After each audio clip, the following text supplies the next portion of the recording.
that number will grow exponentially as the market grows and more users are using metaverse platforms. So you were talking about revenues and you're going to hit 1.4 billion in 5 years. That's a little bit ambitious. You see the market today is all about convenience, and we feel like we're adding that convenience to the metaverse.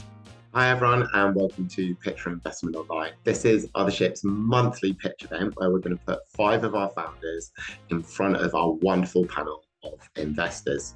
And next up, we have Katie from Go Meta Rail. Go Meta Rail is an exciting new business that's making the metaverse more accessible for all of us to be able to navigate and find what we want.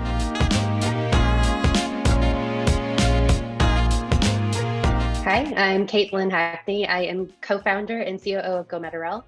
We're connecting the entire metaverse, every blockchain, every platform. Let me tell you a little background story. As I said, I'm one of the founders. I'm also going to talk a little bit about our tech founder, Chris Augustine.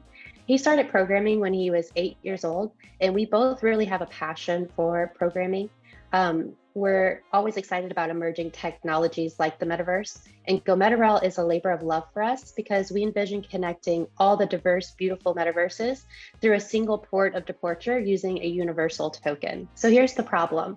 Right now, the metaverse is currently made up of hundreds of separate worlds, and the user communities are isolated and they cannot easily travel from one world to another. And here's our solution for that. We envision a world where it's as easy to travel between metaverses as it is to travel by train. To make this possible, we're building an app with a single departure port to all metaverses and a universal token to make transactions easy. We are everything a user needs to enjoy the metaverse in one single app. Here's a little about the market. The metaverse market was valued at 47 billion in 2021. Our TAM is 17.9 billion. Our SAM is 10.6 billion, and our SOM is 1.9 million in year 1. And here's some of our traction. Our MVP product is already about 95% complete. Our day 1 registered users is going to be over 11,000 with a launch event we have planned. And our core team of engineers are already in place and working really hard. Now let's talk about the product. Our app is a metaverse crypto wallet, which enables users to travel to and from any metaverse while enjoying essential services such as exchange of crypto and NFT transfers between supported platforms. In this way, a user will always have exactly what they need when they arrive at their destination. Here's a little bit about the UX. As you can see, it's a list of metaverse platforms searchable by tags and categories. And once you find what you're looking for, you click on it and you're taken to a details page. The details page has everything a user knows. This way we are empowering the user with knowledge, everything they need to know about the platform they're about to enter, such as what token it uses and what blockchain it's on. And because we're a wallet, we can make sure you have the token that's needed for that platform. So our business model, our paid services include subscriptions at $4.99 a month, and wallet services for coins and NFTs paid by transaction, and advertising, paid featured ads for different metaverse platforms. Here's our core engineering team I spoke a little bit about earlier. We have Chris Augustine, who is one of the founders. He's the tech founder. He's CEO and he has 16 years of experience working at companies such as Apple and other major tech companies. Damien is our CTO. He has 11 years of experience leading projects. And Lynn is our software engineer with 10 years of development work in the blockchain and Web3 areas. Here's our positioning map. Our map has 2 continuums, one for no single departure port to one departure port, and the other continuum for many tokens to a universal token. And here's our positioning insights. We have 4 competitor segments. The first is for companies that are really difficult to access, like Roblox or Spatial. And the next is for metaverses where only a restricted token is functional, like Decentraland and Sandbox. And then the next are for platforms with only one departure port, like Lighthouse. Finally, we have a platform that has one departure port to all metaverses and a universal token. And this is where Go Meta Rail is positioned. Our ask is for 2 million. We're going to do that gradually with 800,000 initially, and that will get us through the first 6 months. And then we'll seek a next one of 750,000, and then finally 450,000 in month 9. Here's our projected P&L. In the first year, we expect a revenue of 3 million and a loss of 54,000. And then in year 5, we expect revenue of almost 1.4 billion and a net profit of 700 million. So thank you guys for listening to my pitch. Who has the first question?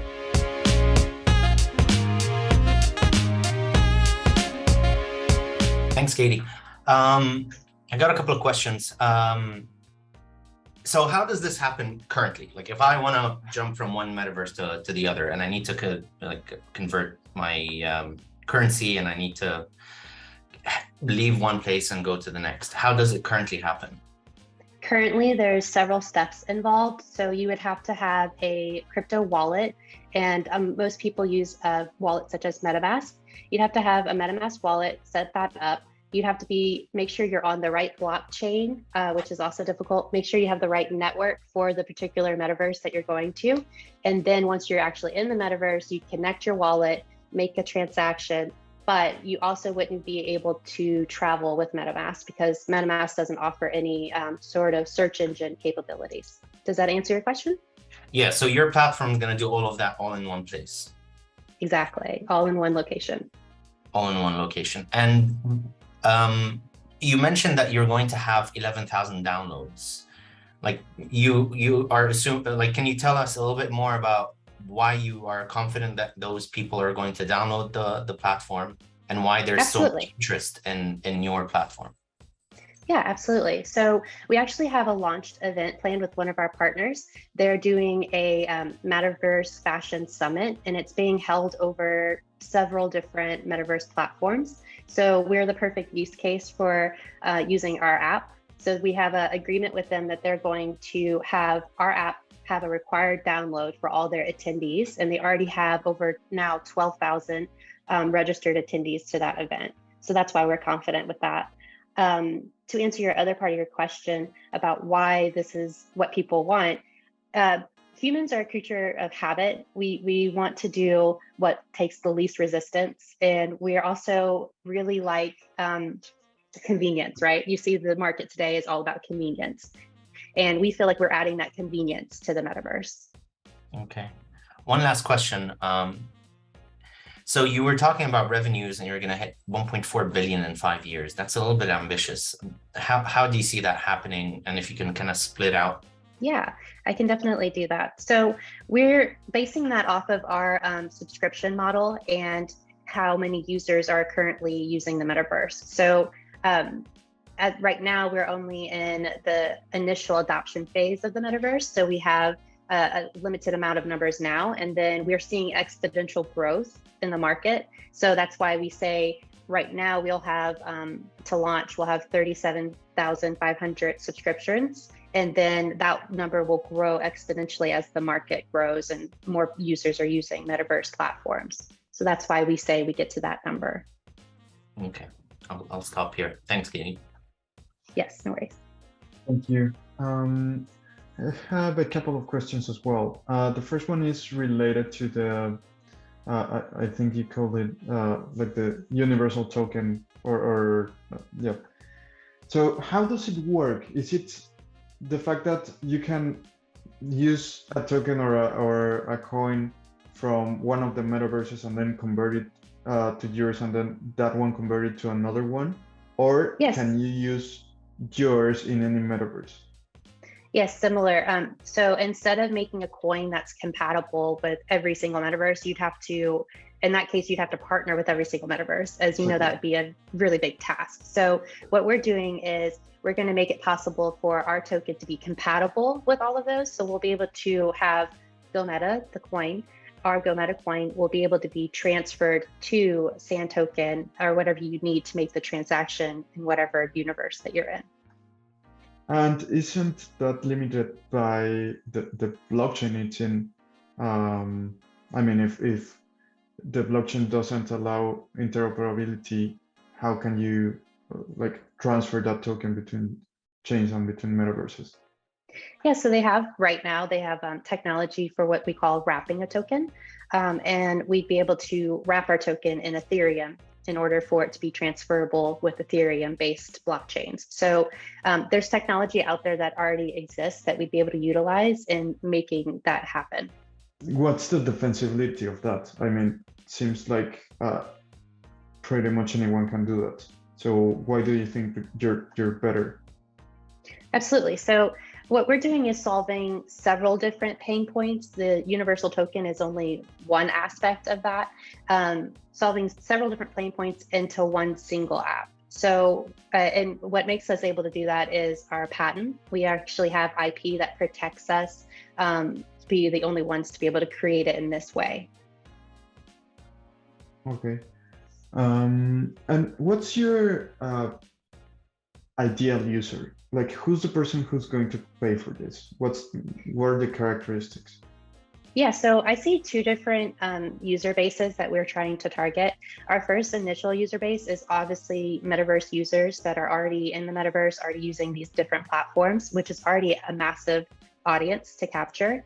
And then we move on to helping mass adoption happen into this space because we're going to be so ease of use. The users who are kind of scared about entering the metaverse right now will be able to use our platform and feel confident that they're not being taken advantage of or that they're using the metaverse to their full extent. So we feel like our main users are metaverse users, gamers now. And then we're also going to help bring in a new market, a new audience of users who are curious, but kind of scared to enter. In terms of age, and I'm almost done, I'm sorry. Yeah, what's the average age? Yeah, so I'm sorry, did I hear you correctly? You're talking about the age range that we're targeting? Yeah. So currently right now, research shows that the gamer age is between 13 to 24 is your like target gaming age. But we're even seeing like Roblox and Minecraft, they target users that are under 13 years old. So we're really trying to target that 13 to 24-year-old market that already is really interested in spending money in the space. Okay, that's interesting because that's the age group with obviously less disposable income and you would think so, but currently service to gaming usually is not very discretionary. Yeah, you would definitely think so. And then we read research reports coming out and statistics coming out that they're spending $76 a month on average in these different games. So if you think that that's not that they don't have that money, but they're spending it. Okay, thank you. I'll give it to Clint. Interesting conversation around IP, defensibility, permissions, because those were all sort of notes that I made around question marks. So if you don't need permission from each of the metaverses, etc., then the defensibility is going to be all about your IP. So can you tell me a little bit more about exactly what IP protection you do have? Yeah, so we have several different IPs in the process of being fully patented, but our provisional patents include one for a search engine built into a crypto wallet. So that's one area where we're protected, where we're able to solve having your wallet be able to also be a one departure port for all metaverses. That protects us with that one. And then we also have new IP that's being locked down about a POI system, which will also help us with mapping out different brands that are coming into the metaverse in different locations. So instead of a user having to try to find these locations on their own, they'd be to come to us and say, where's Dolce & Gabbana? And we bring up a list of different virtual experiences they have over the metaverse. So those are our two main patents, but we have actually 7 provisional patents being worked on at the moment. Are they global, or what jurisdictions are they in? Yes, so right now they're UK based patents, and then we're right now in the process of going global with them. Mm-hmm. Okay. So in terms of, you mentioned, and there's also some talk around the MVP and the users on day one. So you mentioned that the MVP is 95% complete. So what sits inside that, and what is still to do? Yes, so currently our MVP, our travel section, is completely finished out, and we have over 90 different platforms in our database that users can right now go and search and find and travel in between. Our MVP is actually launched into beta right now. So we're doing beta testing with our different partners. So we're doing beta days for our different user bases that we already have partnerships with, which has been going really well. And then our launch event is planned for at the end of November. And then just very quickly, two last things. So there's yourself and the 3 members of the team that you mentioned on the deck. Is that the whole team? Are you guys full-time, part-time, side hustle? What Absolutely. Yes, so 3 of the founders are full-time. We have 4 founders completely. 3, including myself, are full-time. 1 is part-time.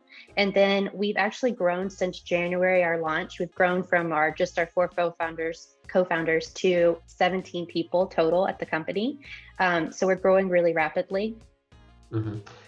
And there's nothing around valuation in here. So can you share any info on that with us? Yes, our pre-money valuation is sitting at 8 million. 8. Okay, and then you've got the 2 mil you've got staged. Are you looking at stepping that up as you work through that? Yes, so I don't know if this answers your question, but we were looking for 2 million, and then we're going to do that gradually with an 800,000 initial, and then a 750,000, and then finally a 450,000. Does that answer your question? Yeah. So the 800s at a pre-money of 2, is the 750 going to be? Are you looking at stepping that, or are you looking at the whole 2 coming in at 8 money pre? No, we're looking at multiple coming in at that. Yeah. Okay. Cool. Excellent. I've got a million questions about your pro forma P&L, but we don't have time for that tonight. Yeah, I would love to have a chat about that if you want. And thank you so much, everybody, for watching. This has been Picture Investment Online by Othership. If you want to find links to our other events or some of our previous videos, you can find them in the description, along with links to Othership's workspace solutions, flexible working software, events, and online community. Thank you so much for joining.